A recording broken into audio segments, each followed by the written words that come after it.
Bonjour Nicolas, Bonjour.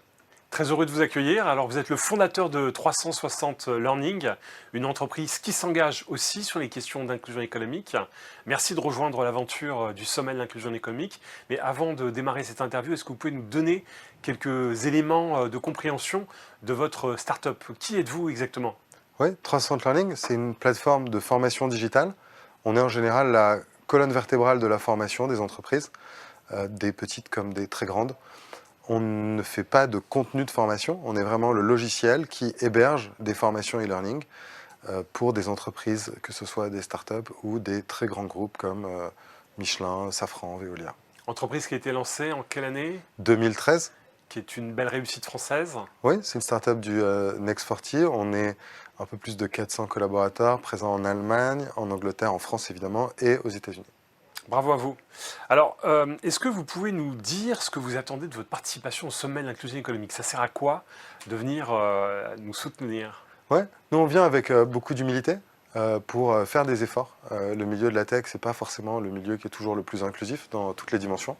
Et nous, on pense que voilà, déjà venir, être présent, participer aussi en fournissant notre technologie, c'est déjà une première dimension. Et on vient donc avec une forme de modestie pour aussi apprendre et voir comment on peut progresser.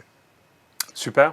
Alors, il y a un des engagements qui est très fort de votre côté, c'est mettre à disposition votre techno pour permettre à un maximum de jeunes, à tous les jeunes qui souhaitent en fait s'informer, de bénéficier en fait de contenu de formation pour améliorer leur employabilité.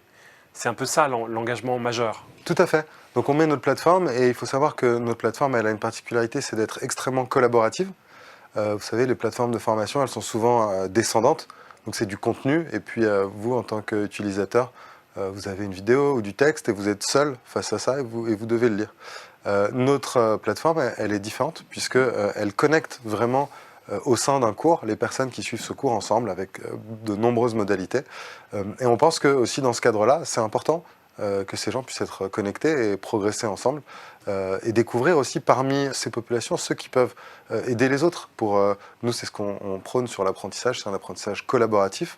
On est convaincu que le meilleur moyen d'apprendre, c'est toujours d'apprendre ensemble. Dans toutes les populations, dans les entreprises qui sont nos clients, il y a des experts métiers et souvent on voit que ce sont eux qui vont former leurs collaborateurs.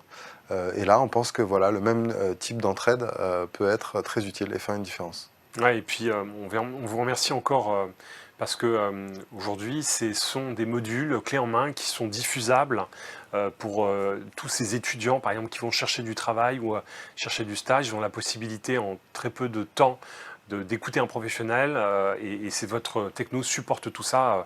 Donc merci à vous. Alors, vous savez qu'on a choisi une thématique qui est la juste place pour tous pour cette nouvelle édition. Est-ce que ça vous parle? Est-ce que pour vous, la juste place pour tous, c'est une idéologie ou c'est véritablement quelque chose de concret dans notre société? Non, moi, c'est quelque chose déjà qui me tient à cœur. Je suis enfant de deux parents qui sont immigrés, argentins et colombiens, qui venaient de milieux modestes, mais sans être non plus les plus pauvres, mais modestes. Et j'ai vu, moi j'ai grandi donc quand même à la limite de Paris, mais sans être dans des endroits où vraiment c'est très difficile. Et j'ai vu que déjà c'était difficile. Et j'ai beaucoup de gens qui ont grandi avec moi, qui ont fini par avoir des carrières qui étaient difficiles ou qui ont eu du mal à s'en sortir. Moi j'ai eu de la chance parce que mes parents m'ont maintenu avec beaucoup de rigueur dans le droit chemin des études et m'ont donné le goût des études et ça m'a permis de réussir quelque chose.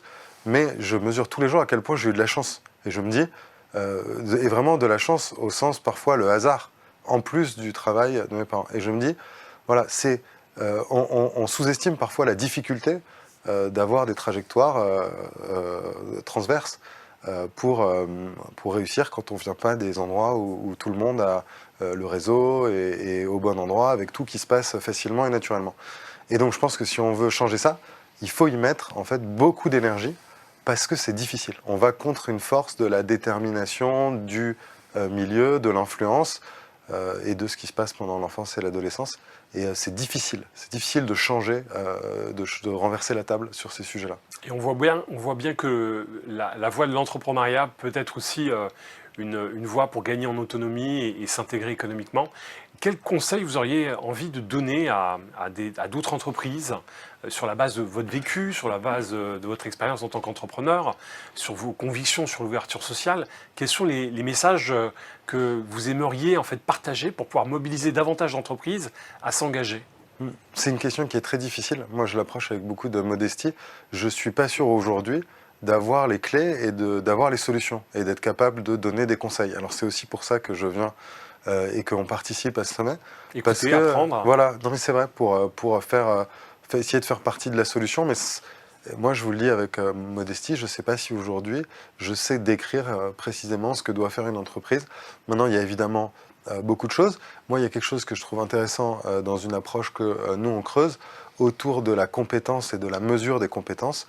C'est-à-dire que c'est une approche dans le recrutement, dans la mobilité interne, qui est basée sur vraiment la mesure objective des compétences via des tests de compétences. Alors ça ne veut pas dire que ces tests ils sont parfaits, qu'ils ne sont pas aussi un petit peu biaisés d'une certaine manière, mais déjà c'est une manière de objectiver en fait des capacités par rapport, donc une approche qui va être différente d'une approche basée sur un CV ou un réseau qu'on peut avoir, des approches un petit peu molles que peuvent avoir les entreprises, où on dit on va laisser les choses se faire, mais qui en fait vont privilégier et bénéficier à des gens qui ont les bons codes, qui ont su se forger les bons réseaux dans l'entreprise, pour donc à l'inverse ne pas faire ça, mais se dire non, en fait on va mesurer objectivement les compétences, et quand on fait ça, on se rend compte qu'il y a des personnes qui sont parfois pas les plus vocales, pas les plus bruyantes, pas celles les mieux connectées, mais qui en fait, quand on mesure vraiment la compétence, ont les compétences qu'il faut pour un job ou pour un autre job.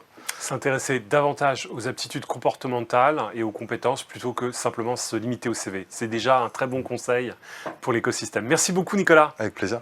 On compte sur vous, donc rendez-vous le 28 novembre prochain. Merci.